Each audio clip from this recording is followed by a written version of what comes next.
Deixa eu verificar aqui apenas, vamos ver.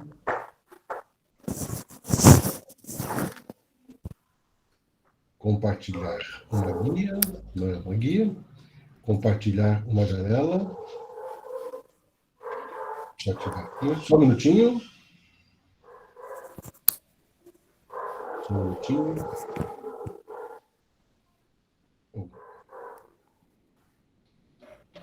Por que não está dando certo? Ah, tá aqui, acho que apareceu.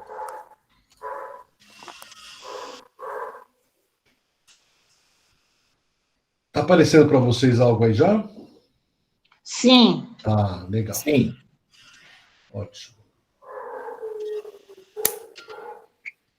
Pronto, apareceu aí, né? Sim.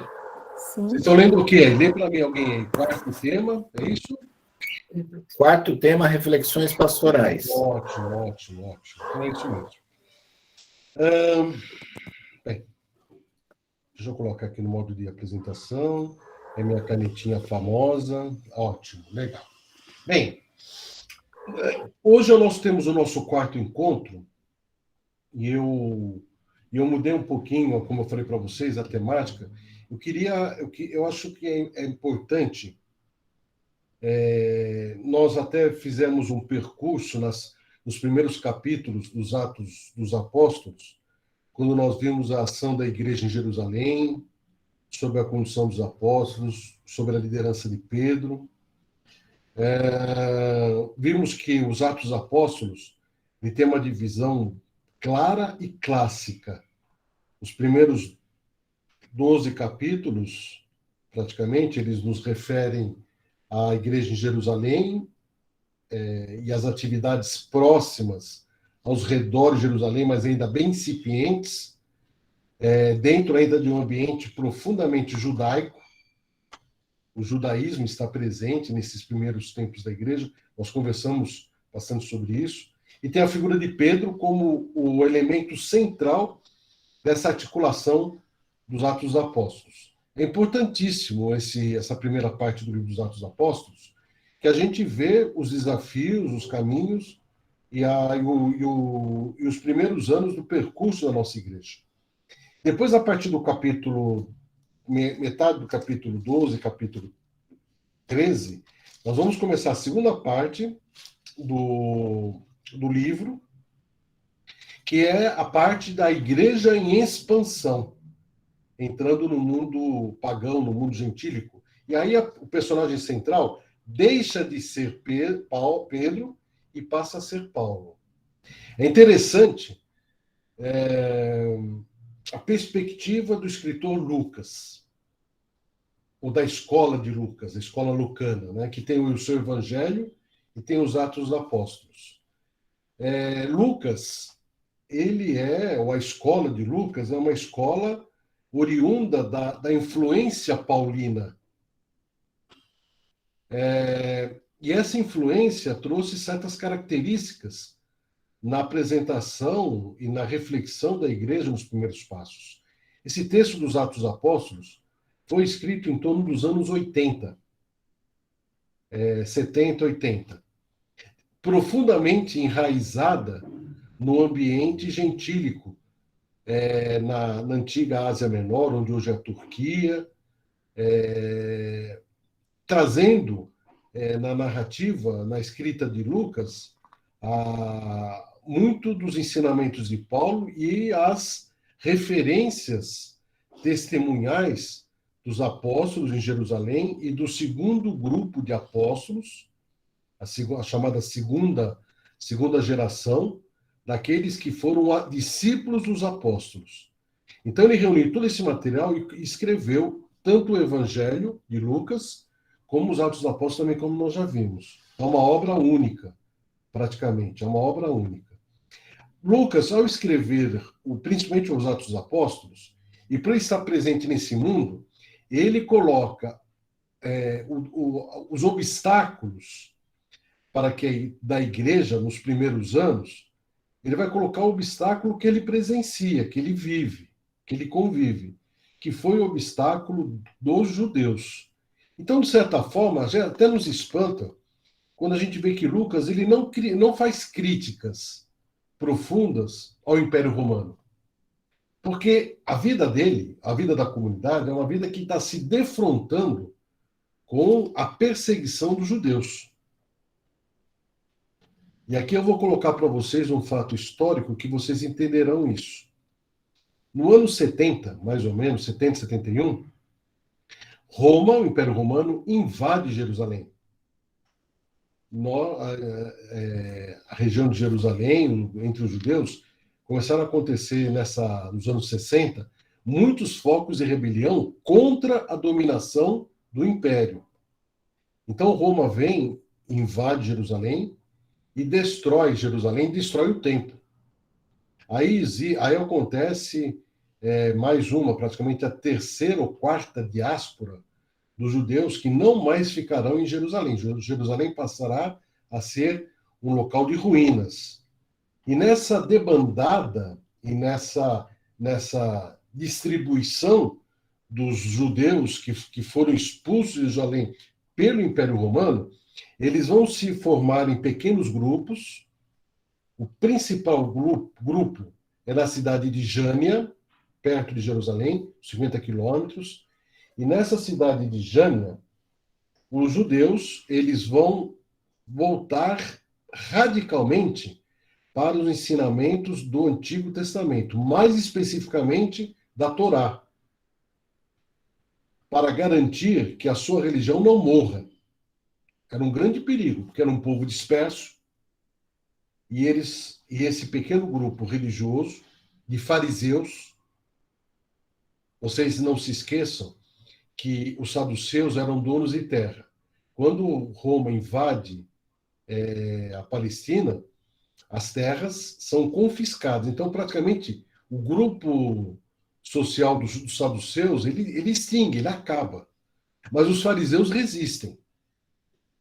E os fariseus, eles vão formar, então, as chamadas escolas rabínicas. Então, eles vão passar por esse processo de transformação. Nesse processo de transformação, quem será o grande inimigo dos rabinos, ou da escola rabínica? E que estão na avaliação deles, tirando a pureza do judaísmo, os cristãos, que já nos anos 60 já são um grupo já extremamente já crescido, importante, e que eles veem, olha, esses nossos judeus que seguem esse Cristo, eles estão tirando toda a autenticidade da nossa religião. Então, eles passam a ser extremamente perseguidores. O que acontece? Acontece um fato que é uma grande crise. Eles vão expulsar, não tem mais o templo não mais existe, mas existem as sinagogas espalhadas em toda a Palestina, na Ásia, até na Grécia, até em Roma. Eles vão expulsar os judeus que são seguidores de Cristo. Mas é uma expulsão dolorida. Veja, não é fácil. É como se fôssemos da nossa igreja, fôssemos cristãos católicos, de repente, católicos nos expulsassem, falando, vocês são infiéis, vocês estão destruindo a nossa igreja. Aliás, nós estamos passando na nossa igreja, nos atuais momentos, um movimento de, muitas vezes, com esse discurso de purificação. Os grupos mais ortodoxos, com uma visão mais radical na nossa igreja, estão, por exemplo, por que criticam o Papa Francisco? Porque ele fala que o Papa Francisco está trazendo para a nossa igreja coisas que não pertencem a ela, um grande absurdo. Então, essa realidade que aconteceu lá historicamente no judaísmo, ela é uma realidade que pode acontecer nos dias de hoje. A igreja já passou por cismas. O que é um cisma? Um cisma é uma divisão, né, uma rachadura profunda na igreja, quando um grupo quer ser preponderante sobre o outro. E qual que é o discurso que se fala isso? se coloca argumentos religiosos falsos, porque a religião não tem enfoque.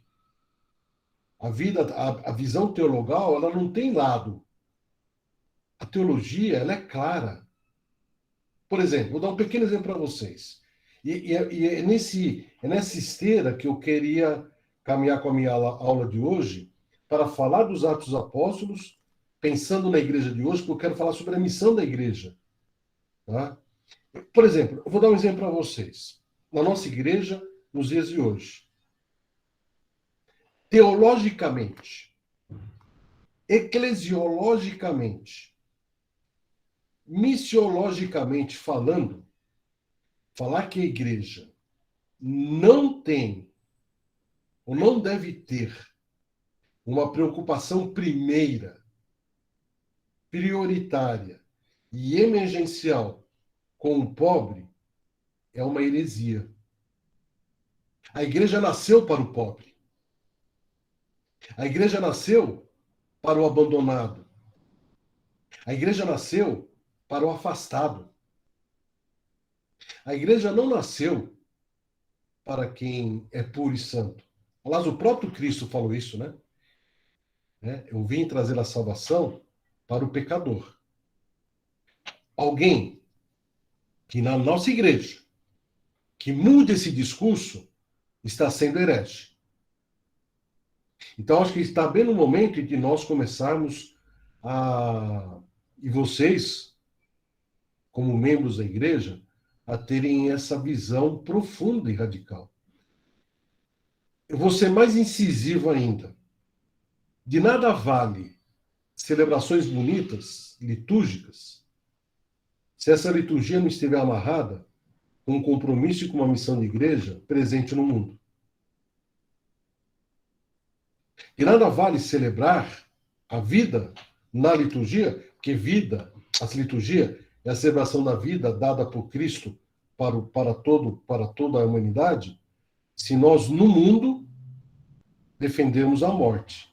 Se nós no mundo defendermos as armas. Eu estou sendo bem direto e bem incisivo. Porque a gente escuta tanta coisa atualmente, e eu, como diácono, e eu, como cristão, e eu, como responsável, ou como cooperador de comunidade, eu sinto meu coração muito machucado quando eu vejo certas falas de irmãos nossos que falam verdadeiros absurdos. Tá?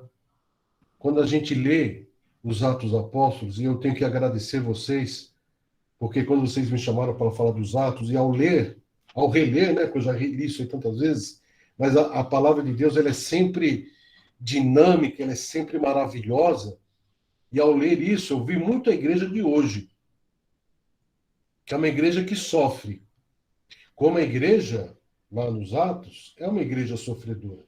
Como a igreja do Apocalipse, é uma igreja sofredora. A igreja é sofredora pela sua própria vocação e missão de seguir a Cristo. E se nós lemos o Evangelho, nós vimos que Cristo sofreu na dimensão humana. Ele foi perseguido, ele foi insultado, ele foi xingado, ele foi preso, ele foi martirizado, morreu na cruz. Só que a gente sabe que a cruz não foi o ponto final. Queriam dar um ponto final. Mas Cristo ressuscita e mostra o sentido verdadeiro da vida. Desculpe de eu fazer essa grande introdução, mas eu queria que vocês vissem o meu percurso de hoje com esse enfoque e com esses olhos. A missão da igreja sob o impulso do Espírito Santo. Eu falei que o Evangelho de Lucas é o Evangelho do Cristo. A gente podia falar que os Atos dos Apóstolos é o anúncio, é o Evangelho do Espírito Santo, presente na igreja. A igreja sem o Espírito Santo não é nada. O Espírito Santo, que é o próprio Deus presente no Espírito que santifica, mostra para a igreja o seu caminho. Qual que é o caminho da igreja? A missão. A igreja começou nas casas. Antes de ser igreja paroquial, igreja diocesana, ela era e deve continuar, deveria continuar sendo até os dias de hoje, a igreja doméstica. Por isso que nós chamamos a nossa célula de família, a nossa família, de igreja doméstica. Porque é ali que começa, é ali que começou a igreja. O livro dos Atos dos Apóstolos está registrado em que os apóstolos fundaram pequenas comunidades, que são a semente da igreja no Novo Testamento. Tá? Então, isso é algo que a gente não pode esquecer, viu, gente? Não pode esquecer. Aqui está pequenininho aqui, mas vamos lá. Já falei isso. Então, os Atos dos Apóstolos têm esse processo da chamada missão da igreja centrífuga. A força centrífuga é aquela que começa no seu interior e expande. A física explica. Tem até fórmulas físicas que explicam essa força. A força centrípeta é ao contrário. A força centrípeta é de fora para dentro. A igreja, ela tem uma força de dentro para fora, ou seja, centrífuga. Até hoje. A igreja de hoje é uma igreja em expansão. Assim como o universo é um universo em expansão. Tá? Aliás, nós podemos comparar a igreja, que foi fundada por Cristo, como o universo criado por Deus. Então tá lá. Jerusalém, onde tudo começa, Judeia, Samaria e os confins da terra. Paulo, Pedro e depois Paulo. Aqui nós podemos colocar a nossa matriz, as nossas capelas, as nossas casas onde nós não chegamos levando a igreja no nosso bairro. A igreja tem que ter esse movimento. Quando o Papa fala uma igreja em saída, ele está falando isso. Algo que os Atos dos Apóstolos refletiu profundamente. Tá? Bem, esse movimento, então, comunidades domésticas, comunidades do lar, de casa. Esse movimento, representado pelas comunidades domésticas, os Atos dos Apóstolos possuem uma dinâmica que parte do templo e chega à casa. Vocês não se esqueçam que no judaísmo, a família judaica, o próprio Cristo com José e Maria fizeram isso mais de uma vez na sua vida. Saíam da sua casa e iam para o templo. A igreja nossa nasce no sentido contrário. Do Pentecostes, ou seja, lá no cenáculo, a palavra, o Espírito Santo, o testemunho dos apóstolos, ela vai para as casas, em forma de expansão. O judaísmo aglutina, o cristianismo expande. E aqui, gente, eu não estou fazendo nenhuma crítica ao judaísmo. Eu estou apenas apresentando a dinâmica religiosa presente principalmente na época de Jesus Cristo. A formação de pequenas comunidades é o que faz com que a palavra se faça presente nas cidades e nas culturas. A pequena comunidade, o lar, a família, é o lugar onde se mantém vivo o ensinamento dos apóstolos, a memória de Jesus, e onde se vive essa realidade. Está aqui. Então, aqui nós temos um desenho esquemático da chamada dimensão relacional da igreja a partir das suas funções. Então, uma igreja, ela vive a igreja de Cristo, igreja doméstica. Ela vive a diaconia, que significa servir. A liturgia, que significa o celebrar. E o martíria, que significa, ou a martíria, né, no grego, significa testemunhar. Então, a igreja doméstica nasce com essas três vigas, com essas três colunas. Servir, celebrar, testemunhar. Que se interagem. Que uma sem a outra não pode existir. Como é que você vai querer testemunhar se você não serve? Como é que você vai conseguir tentar celebrar se você não testemunha e se você não serve? Como é que você quer servir se você não celebra e se você não testemunha? Então, elas estão intimamente ligadas. E quando elas estão assim, interagidas, em processo simbiótico, que é a cara da igreja, elas vivem aquilo que nós chamamos da koinonia. A koinonia é a experiência, é o fruto resultante das três atividades. O que a koinonia é? É a comunhão, é a vida em comum, é a experiência da partilha, é a oração fraterna, é a experiência onde ninguém passa necessidade.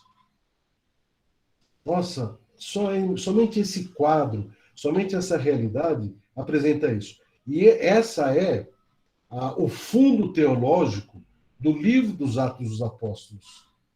É nos Atos dos Apóstolos que a gente vê os primeiros esboços da celebração litúrgica. É nos Atos dos Apóstolos que a gente viu, como no encontro passado, a escolha dos 7 homens para servir as viúvas e as crianças, os órfãos. É nos Atos dos Apóstolos que a gente vê os primeiros testemunhos que são levados até as últimas consequências. Lembram-se de Estevão, o primeiro mártir da igreja? Assim como o destino de Pedro e Paulo serão estarão presentes no martírio, a igreja só vive a verdadeira comunhão, igreja é comunhão, se ela estiver vivendo verdadeiramente essas 3 dimensões. E é aqui que eu penso na igreja de hoje. A pergunta que a gente tem que fazer hoje, a nível individual e a nível comunitário, é essa. Somos hoje uma igreja servidora? Somos hoje uma igreja que celebra? Somos hoje uma igreja que testemunha? Tá? Então é o nosso desafio.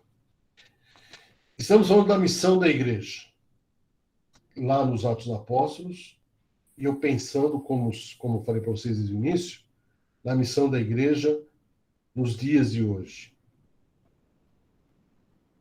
A missão é a ação da igreja no mundo.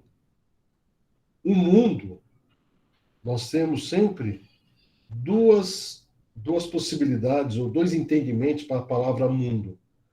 Nas Sagradas Escrituras, apresentada a nós. O mundo é obra de Deus. É o sentido positivo. O mundo foi criado e dado ao homem. Como cooperador e continuador da obra criadora de Deus. Que Deus cria, o homem aperfeiçoa e cuida. Mas o mundo também tem um sentido negativo da palavra. O mundo representa as forças da sua realidade que são contrárias ao projeto de Deus. Se dá um nome, então, para essas forças, para esse mundo, que é a ação do homem, motivadas, então, não pela vontade de Deus, mas pela força e pela tentação do inimigo de Deus, o demônio. Então, o mundo coloca obstáculos para que a igreja não cumpra a sua missão. Porque quando a igreja estiver cumprindo plenamente a sua missão, o mundo, pensado por Deus, vai ser um mundo diferente. Os obstáculos estarão todos sendo vencidos. Por isso que quando Jesus anuncia, eu virei uma segunda vez, a segunda vinda e a vinda definitiva de Cristo, é quando a missão da igreja estará completa. Quando todas as forças do mal estarão sendo definitivamente derrotadas. Não é ainda a realidade do mundo hoje. Não é ainda a realidade dos Atos dos Apóstolos. Por isso que os Atos dos Apóstolos, ele apresenta, nos primeiros passos da igreja, os seus grandes obstáculos e as suas grandes dificuldades. Aqui eu coloquei para vocês 4 grandes obstáculos que a gente encontra ao lermos os Atos dos Apóstolos. E posso falar para vocês que são os obstáculos que estão presentes nos dias de hoje, com novas cores, com novos vocábulos, com novas complexidades, mas que estão presentes. Primeiro obstáculo, o desafio da comunidade de mesa. Nas comunidades cristãs conviviam cristãos judeus, estão lembrados? Os cristãos judaizados, chamados helênicos, e os judeus que praticam o judaísmo, e os não-judeus, chamados gentios, chamados povo pagão.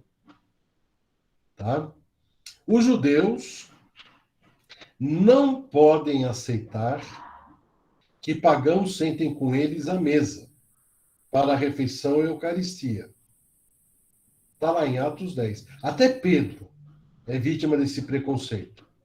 Vocês se lembram que Jesus também sofreu muitos preconceitos? Como é que ele pode sentar à mesa e com Jesus era menos com pagãos e mais com pecadores, né?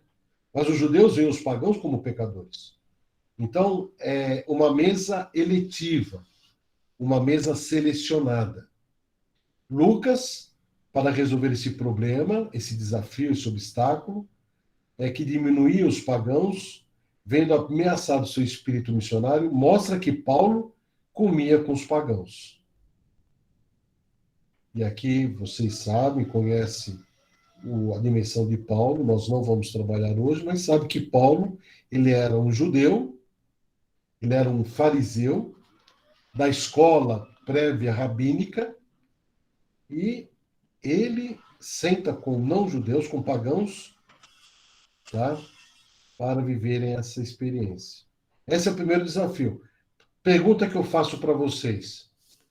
Todo mundo está sentando hoje na nossa mesa? E aqui vamos falar assim, a mesa, vamos falar assim, nosso altar, o altar da palavra e o altar da Eucaristia. Somos e partilhamos tudo na nossa igreja? Recebemos todos da mesma forma e sem preconceitos? Somos um único povo ou estamos divididos? É um obstáculo. Tá? O demônio, as forças maléficas do mundo, sabem que um caminho para destruir a igreja é causar divisão. A divisão que hoje nós estamos enfrentando. Tá? Aqui nós temos várias passagens, em Atos 10, quando Pedro, ele é criticado ao sentar na mesa com pagãos. Depois nós temos a passagem de Lídia. Vocês lembram, vocês vão encontrar várias experiências onde existe o sectarismo, onde existe a divisão. Tá? Paulo é acusado de ter introduzido pagãos no templo. Lucas defende dizendo que isto, já com Pedro e Tiago, permitiram antes de Paulo. Lucas faz com que a prática de Paulo seja legitimada por Pedro e Tiago. Aqui nós estamos falando, no finalzinho do nosso encontro, vamos falar sobre o chamado Concílio de Jerusalém. Segundo obstáculo. Judeus se distanciando de Israel. Os cristãos vindos do judaísmo, não se esqueçam que a primeira geração de cristãos eram todos judeus, praticavam o judaísmo, iam no templo, se sentem expulsos da sinagoga. É aquele processo que eu falei que vai se dar a partir dos anos 70. Não conseguem conciliar judaísmo e cristianismo. Depois da tragédia de 70, que é a invasão do Império Romano em Jerusalém, os judeus, formados agora basicamente pelo grupo dos fariseus, se reorganizam em Jânia. Já expliquei essa história para vocês. O centro da vida religiosa será, de agora em diante, não mais o templo, que não existe, nem mais as funções sacerdotais. Não existe mais sacerdotes judeus, mas sim a Torá, escrita e reinterpretada, ou trazida à interpretação. Acentua-se dessa forma a ortodoxia e os judeus pressionam os cristãos a voltarem às tradições ortodoxas ou serem chamados de traidores do judaísmo. Estão lembrados que em Cristo, quando chega assim, o fariseu pergunta assim, Senhor, qual que é o maior dos mandamentos? O que Jesus fala? Amar a Deus com todo o teu coração, com toda a tua tua intensidade e o próximo como a ti mesmo. Nesse movimento rabínico dos fariseus, quando os cristãos são expulsos, isso não passa a ser mais o imperativo para a prática religiosa. Passa a voltar a ser o cumprimento das 613 leis que estão expressas lá na Torá, no Pentateuco. Então, o compromisso do cristão, de exemplo de Cristo, de viver ao lado do irmão, de amar o irmão com toda intensidade, e relativizar ou colocar, não como imperativo, primeiro a prática de uma lei, para depois se viver um teórico amor, o cristão não. O cristão coloca o amor acima da lei. E isso traz esse confronto. É um grande obstáculo. Como é que Lucas apresenta e nos encaminha essa solução? A solução que a igreja cristã encontrou. Lucas quer encorajar esses cristãos judeus que estão sendo expulsos da sinagoga. Os traidores do Antigo Testamento não são os cristãos judeus, mas foram os próprios chefes de Israel, os doutores e os sacerdotes do templo. Ele pinta negativamente os líderes judeus. Nesse tempo, a igreja está em fase de transição. Já não é bem judaísmo, mas também ainda não tem uma estrutura de igreja. Então, a época dos Atos Apóstolos, dos anos 80, nós não podemos ainda falar de uma igreja cristã, como a gente concebe, a gente entende. Principalmente a partir do segundo, terceiro século, e nos dias de hoje, nós não temos um papa, nós não temos a hierarquia da igreja, nós não temos os sacramentos, né? Ela está se desvinculando do judaísmo. E nesse desvincular-se, então Lucas não coloca o Império Romano como o principal adversário e obstáculo da igreja, mas coloca os próprios líderes do judaísmo, tá? Que querem viver uma religião de falsidade. Esse é o segundo obstáculo. E aquele desafio que eu coloquei para vocês hoje. E nós hoje? Somos uma igreja verdadeiramente missionária atuante ou nós estamos ainda presos nas estruturas legalistas, dos cumprimentos das normas, e numa igreja preguiçosa e voltada para dentro de si mesmo? É a pergunta que tem que fazer. Atos dos Apóstolos nos ajuda a encontrar as respostas. Terceiro obstáculo: os gregos e a sua fidelidade ao império. Muitos funcionários do império aderiam à fé. Será possível ser fiel a Jesus e ao império?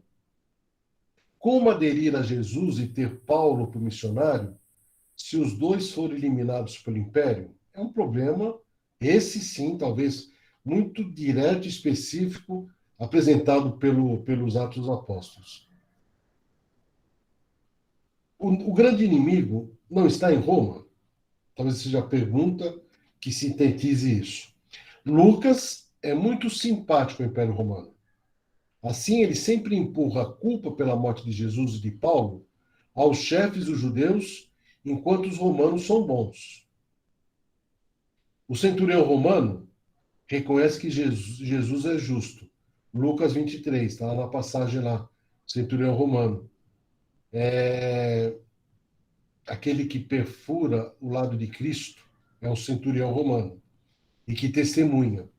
Os chefes romanos protegem a Paulo. Isso é uma verdade, apesar que os chefes romanos aqui têm em Paulo o exercício, que nós não vamos estudar, não vamos ver aqui, mas o Paulo exerce a cidadania romana. Então, dentro da justiça romana, Paulo tem essa proteção. Paulo é perseguido pelos judeus e salvo pelos romanos. Lucas nem sequer menciona o martírio de Pedro e Paulo em Roma. Realmente, os Atos dos Apóstolos não citam isso. O martírio deles ficou um pouco linkado à tradição da igreja. Apesar que Lucas vai falar que Paulo se encontra preso em Roma e que Pedro também foi para Roma fugindo dos judeus. Então, esse é um obstáculo também, tá? É um obstáculo também. Como é que a gente pode encarar essa dificuldade de obstáculo nos dias de hoje? Até que ponto a igreja hoje, ela, quando se atrela ao discurso do poder, que prega valores e verdades não cristãs, ela mancha ou ela não atrapalha a igreja? É uma pergunta que temos que fazer hoje. Então, é interessante porque, dentro do pensamento da doutrina social da igreja e do compromisso da igreja no exercício e na prática evangélica, nós falamos o seguinte, e a igreja incentiva, temos que ter entre os nossos políticos, quer sejam executivos, quer sejam legisladores, quer sejam juízes, quer sejam membros da estrutura para a manutenção da ordem e da segurança. São instituições, para o mundo que vivemos hoje, para o mundo da democracia, que nós encontramos que é o melhor sistema que temos, não existe um sistema, até na história da humanidade, até hoje, que seja melhor que esse, a democracia, mas que esse exercício, chamado serviço para o povo, serviço público, ele seja realmente um serviço diaconal praticamente, um serviço, na acepção completa da palavra. Então, nós precisamos ter cristãos nessas instituições, mas que tenhamos cristãos para que esses ambientes, que possam ser instrumentos de opressão, de injustiça, de divisão, de perseguição, não se prevaleçam e não se crie a partir do poder que emana do povo e do poder constituído pelo povo para os nossos representantes, um poder que esmaga o povo, um poder que destrói o povo. Eu acho que essa é uma questão profundamente enraizada. Lucas, ele vai por um caminho. Ele tinha dois grandes inimigos, ele vai escolher um para mostrar o caminho da igreja. Nós precisamos pensar muito na nossa igreja de hoje, nesse sentido, como viver isso. Então, nós vamos ter, por exemplo, eleições no próximo ano. Né? Dentro daquelas heresias que eu falo para vocês, o cristão tem que ser um ser alheio a tudo isso? Não, muito pelo contrário. O cristão tem que ser um ser consciente. Ele tem que olhar a realidade e verificar, a partir das propostas existentes, a partir dos valores apresentados pelos candidatos em todas as instâncias do serviço público, verificar quais são aqueles que defendem verdadeiramente os valores cristãos. Ah, mas não vamos com esse discurso que não tem ninguém. Tem sim, tem muita gente boa, tem muita gente com valor, e que a gente tem que lutar e tem que, até se for o caso, promover e divulgar entre o nosso povo. Somente assim nós vamos viver uma sociedade diferente, uma sociedade em transformação, e não caiamos no risco de encontrarmos pessoas que utilizam a religião para falar e para se candidatar e para se promover, mas uma falsa religião. Quando falamos de encontrar a verdade de Cristo presente nas Sagradas Escrituras, nós estamos falando de uma igreja que liberta, e não uma igreja que aprisiona. Uma igreja compromissada, e não uma igreja envolvida e comprometida com atividades escusas. Então, é uma experiência para nós, hoje, emergencial. O Papa Francisco tem falado muito sobre isso também. Sobre os documentos, os últimos documentos dele, tem falado sobre isso. Tá? Que nós, então, saibamos, então, ter esse discernimento e vencer esse grande obstáculo da igreja de hoje. E, por fim, o quarto obstáculo, dentro da perspectiva dos Atos Apóstolos, e que, com cores novas, também atinge os nossos dias de hoje, a convivência de ricos e pobres. Nas comunidades lucanas, convivem ricos e pobres. No mundo grego, isto era inimaginável. Havia os bem ricos e os mendigos. Lucas mostra a convivência. Insiste em acabar com a escravidão ao dinheiro. Em Atos, o dinheiro é visto de forma negativa. Os apóstolos não têm dinheiro. Paulo não quer prata. Aqui nós temos também um outro grande desafio, né?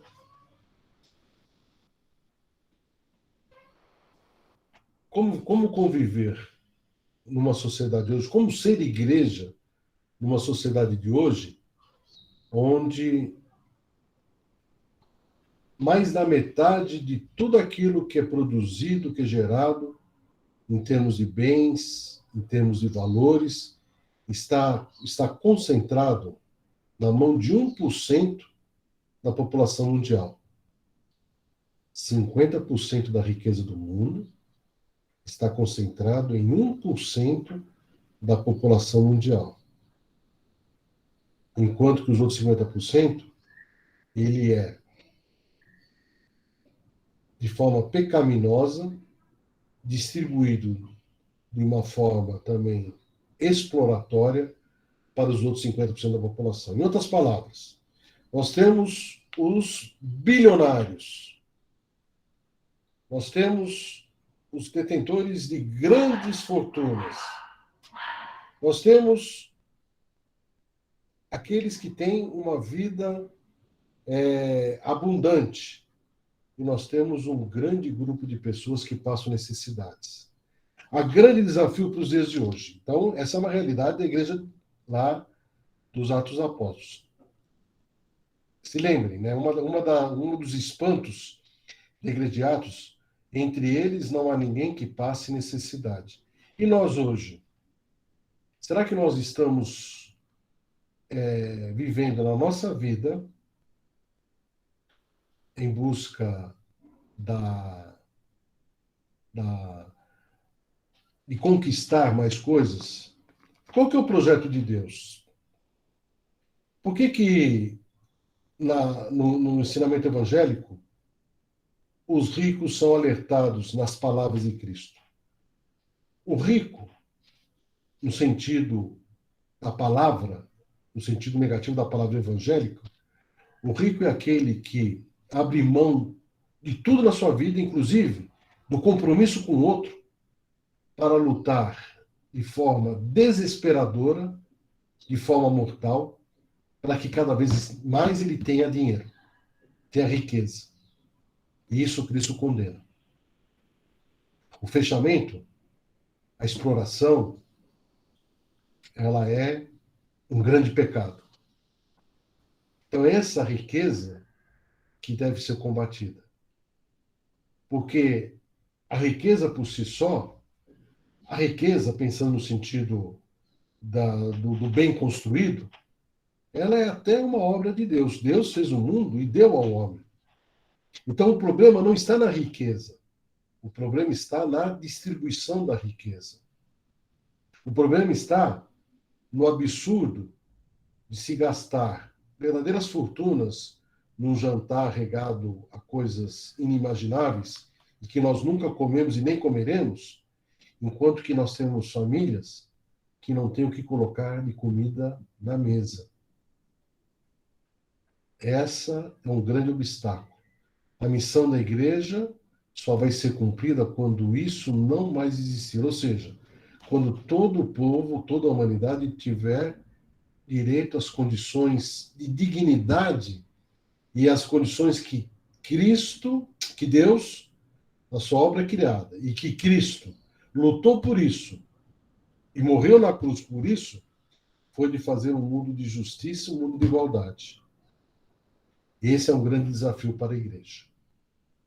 Porque nós, muitas vezes, reproduzimos os instrumentos de opressão e de perseguição. Então, esses 4 problemas nós temos lá. Em meio a todos esses problemas, Lucas quer mostrar que a palavra de Jesus, movida pelo Espírito Santo, avança. Então, isso que é uma coisa maravilhosa, né? Quando nós olhamos o mundo hoje, a gente fica até desanimado. Nossa, mas tanta coisa ruim, parece que Deus está perdendo a batalha para o demônio. Mas quando nós olhamos a narrativa dos Atos Apóstolos, os passos da primeira igreja, nós vemos o contrário. É Deus que vai vencendo. É o Cristo que vai contagiando o coração das pessoas.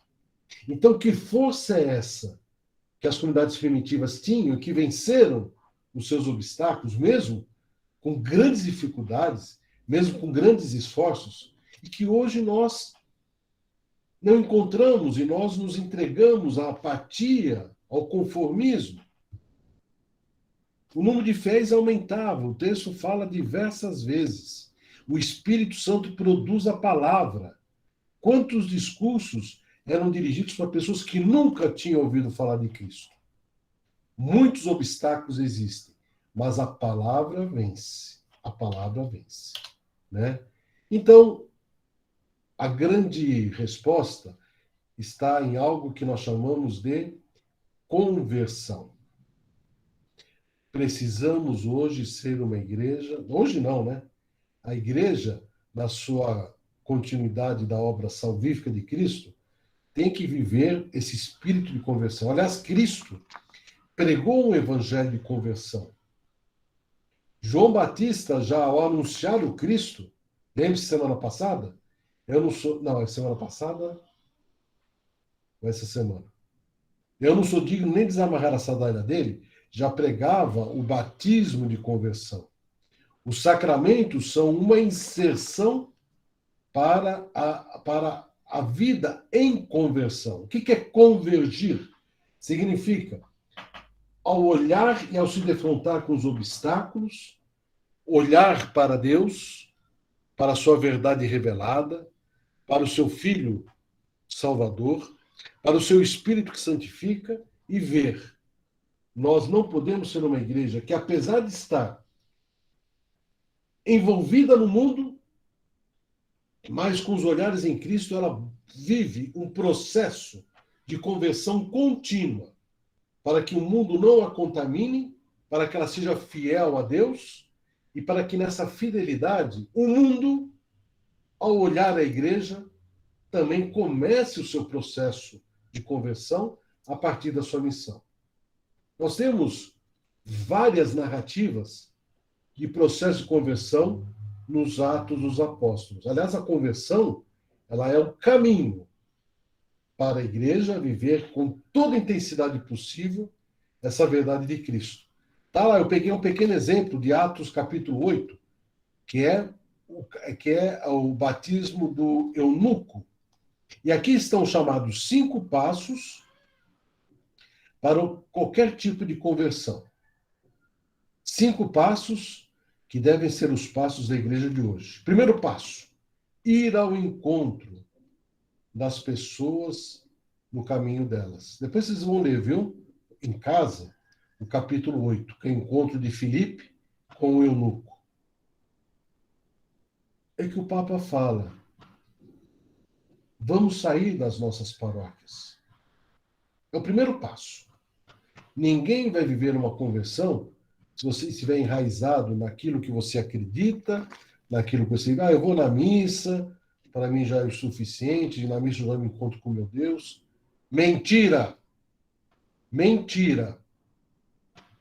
Segundo passo, a ir ao encontro das pessoas, não apenas cruzar com as pessoas, mas se aproximar das pessoas e acompanhar as pessoas.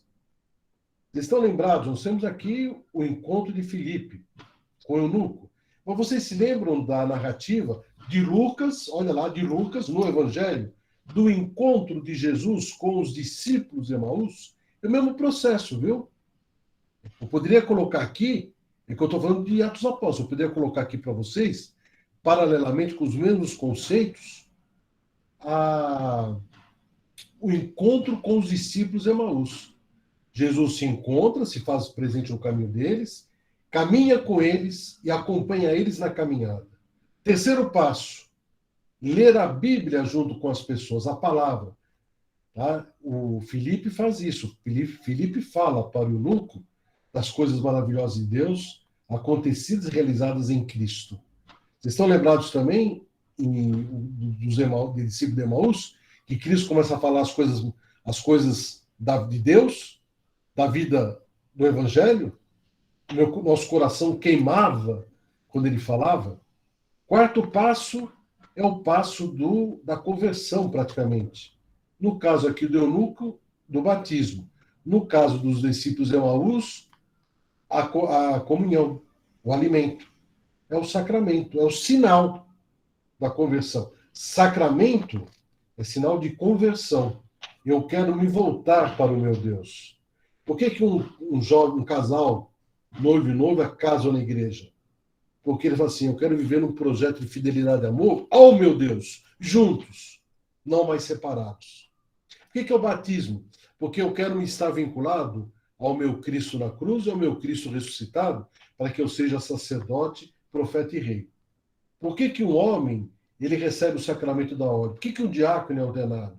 Porque eu quero viver com toda a autenticidade possível um processo contínuo de conversão pela dimensão sacramental do sacramento da ordem, para servir ao povo com verdade, não fazendo as palavras, as minhas palavras, mas falando as palavras de Deus. E o quinto passo é o passo da continuidade. A igreja, ela continua o seu caminho e aquele que converte continua nesse caminho. A nossa missão aqui, ela assume novos desafios e novas dimensões. Esses são os 5 passos do processo de conversão. Tá? Nós temos, falei para vocês, tantos processos de conversão, né? Nós temos o eunuco, nós temos a conversão de Cornélio, quando Pedro vai visitar lá em Cesareia o centurião da corte romana. Nós temos a conversão de Paulo. Você sabe quantas vezes é narrada nos Atos após a conversão de Paulo? Acho que eu já falei para vocês. 3 vezes. Por que por 3 vezes é narrada a conversão?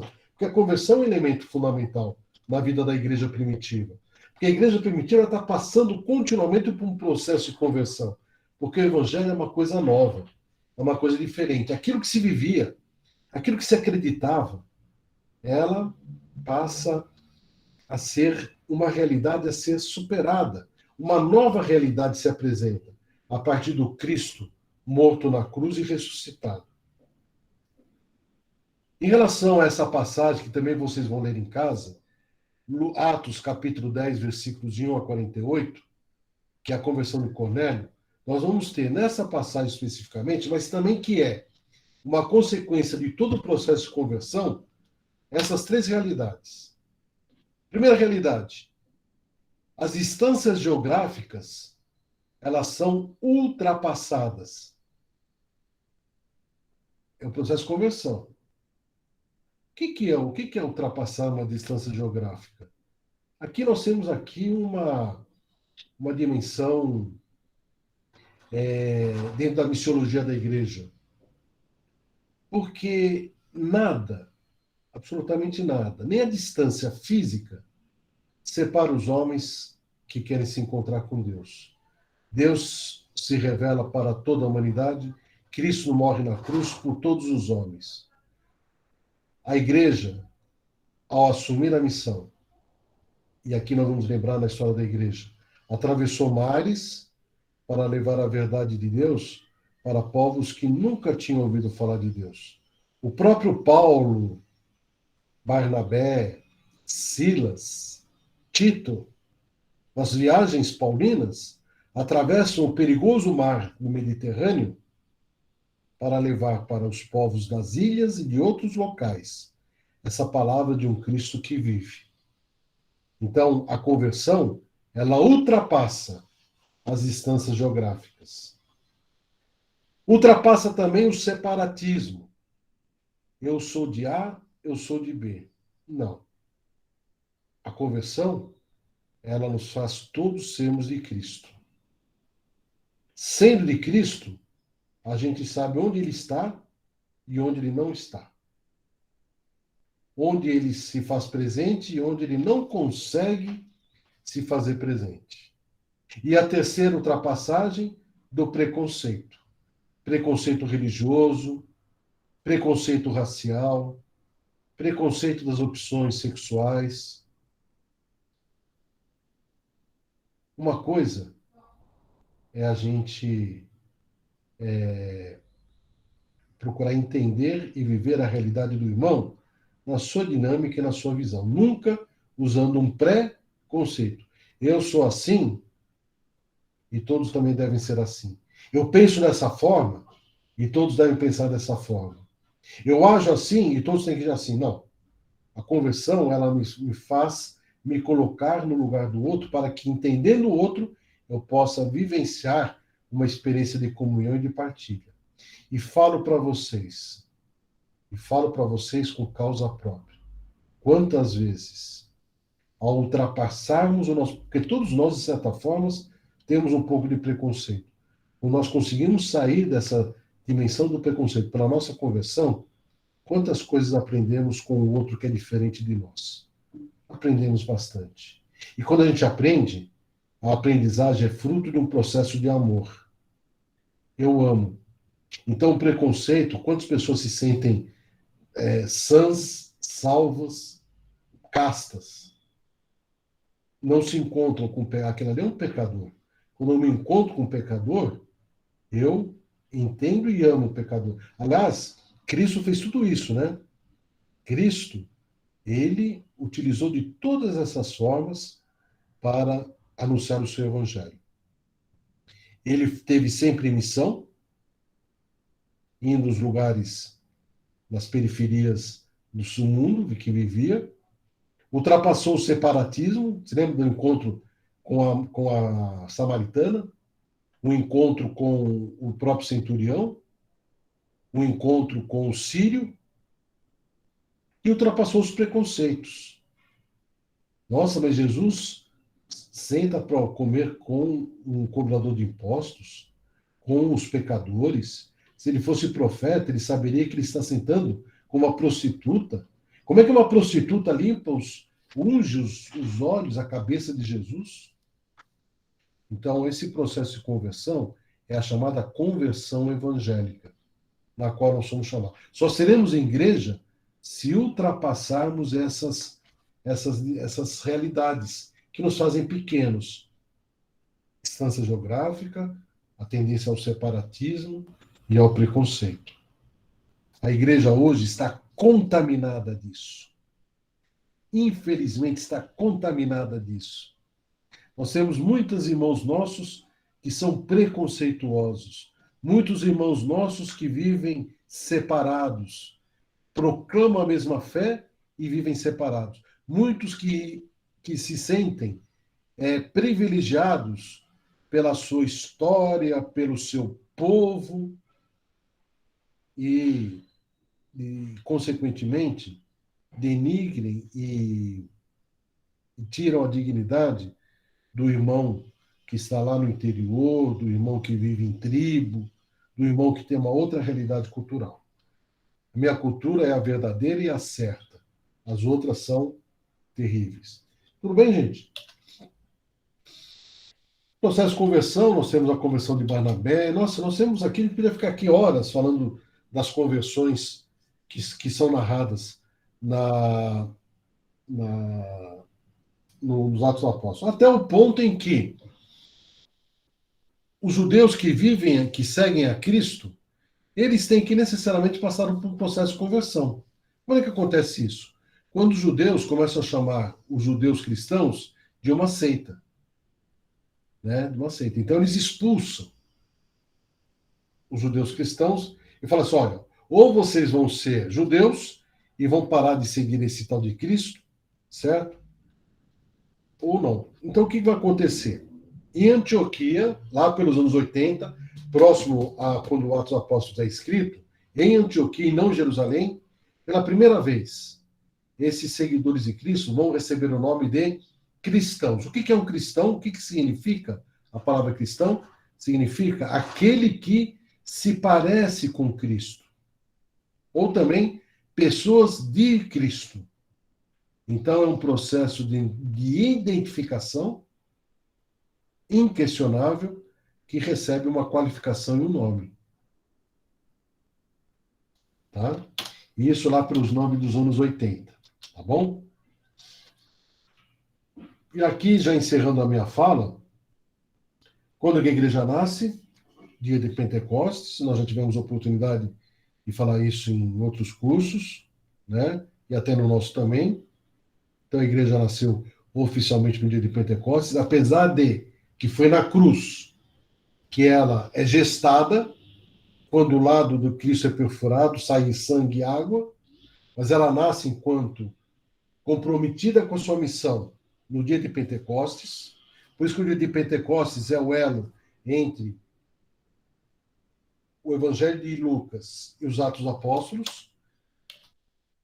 Quais são as características da Igreja Católica? Que são, que são qualificadas ou que são atingidas pelas palavras dos Atos dos Apóstolos. É uma igreja una, já falamos, não é uma igreja que tem várias possibilidades, ela tem apenas um pastor, somos um único povo, temos um só Senhor, uma só fé, nós somos de Cristo. Por isso que ela é una, tá? Ela é santa porque ela vem de Deus. Isso é uma coisa, apesar dela ser constituída de pessoas humanas que são pecadoras, mas a sua fundação, a sua instituição, ela é feita por Deus. E se vem de Deus, ela é santa. Ela é católica porque ela é universal. Estão vendo ali? Jerusalém, Samaria, o mundo do Império Romano, os confins da terra. É católica. E é apostólica, porque ela está fundada, ela está principiada, ela está baseada nos ensinamentos, nas palavras dos apóstolos, que foram testemunhas diretas do Cristo que viveu e que ensinou. E que hoje temos no Papa e nos bispos a figura dessa apostolicidade. Eles são hoje aqueles que representam ou que representam não, aqueles que assumem na sua missão como episcopos na sua função apostólica. Por isso que a nossa igreja ela é una, santa, católica e apostólica. Professa um só batismo para a remissão dos pecados. Aí tem toda a nossa profissão de fé. Aqui a organização da igreja, que acho que a gente não precisa falar, né? Isso aqui eu coloquei aqui para todo dos ministérios. Aqui nós vamos falar, viu? Deixa eu falar uma coisa para vocês. A organização da igreja, na sua estrutura hierárquica, que está também, principalmente depois das cartas paulinas, mas os Atos Apóstolos citam alguma coisa, está lá. Entre o povo, entre as igrejas domésticas, as igrejas domésticas começaram a se reunir porque as casas ficaram pequenas, igreja doméstica conhece a igreja doméstica, vamos nos reunir, é como está acontecendo com a nossa novena de Natal. Nós reunimos os nossos vizinhos para rezarmos juntos. Nós escolhemos uma casa, que muitas vezes é uma casa que possibilita o encontro de mais pessoas. Isso aconteceu lá no princípio. Quando começa a acontecer isso, o que acontece? O número vai crescendo. Então, a partir daí, a própria igreja doméstica fala, olha, nós precisamos, entre nós, escolher pessoas para funções determinadas. E aí vão surgir, então, os bispos, os presbíteros e os diáconos, que vão formar a chamada hierarquia da igreja. Mas todos eles com caráter ministerial, logicamente com especificidades, depois no curso de teologia do sacramento do batismo a gente pode estar falando, mas dentro de uma missão onde todos estão para cumprir uma missão na igreja, uma missão de Cristo, tá bom? Essa é um pouquinho coisa que a gente poderia estar falando, tá? Os ministérios na igreja, então, são esses. Aqui talvez seja até interessante, nós temos os chamados, dentro dos ministérios, que estão lá marcados e relatados nos Atos dos Apóstolos, os ministérios ordenados, então, bispos, presbíteros e diáconos, aquele que tem o sacramento da ordem, e temos os ministérios instituídos. O que é o ministério instituído? A igreja, numa celebração litúrgica, institui, ou seja, oficializa, mesmo de forma não ordenante, a função para leigos, que são funções a serem exercidas na igreja de forma permanente. Quais são os ministérios instituídos? Leitores, acólitos, já há muito tempo, e agora o Ministério do Catequista, que a partir de janeiro nós teremos, então, bonitas celebrações, onde todos os catequistas, todos aqueles responsáveis pelo ensinamento catequético na igreja, serão instituídos. Receberão esse caráter de bênção emanada pelo poder da igreja, por ordem de Cristo, para exercer essa função de forma solene na igreja, de forma específica na igreja. E nós temos os ministérios instituídos de forma perene, leitores, acólitos, aqui ficou escrito, eu coloquei, mas acho que não salvei, os catequistas e os ministros não instituídos chamados extraordinários, como, por exemplo, da Eucaristia, da Palavra, o assistente matrimonial, aquelas coisas todas que nós temos aí. Mas a nossa igreja, ela é ministerial por excelência. Por excelência, tá bom? Bem, eu acho que tá bom. Eu acho que aqui depois nós temos aqui talvez aqui uma pergunta que eu já fiz várias vezes, né? A partir da nossa própria experiência e da realidade de que conhecemos, como é que nós podemos, de uma forma mais eficaz, levar a igreja das nossas comunidades, na nossa diocese, o nosso olhar sobre os problemas e realidades do mundo? Fiz várias vezes essa colocação.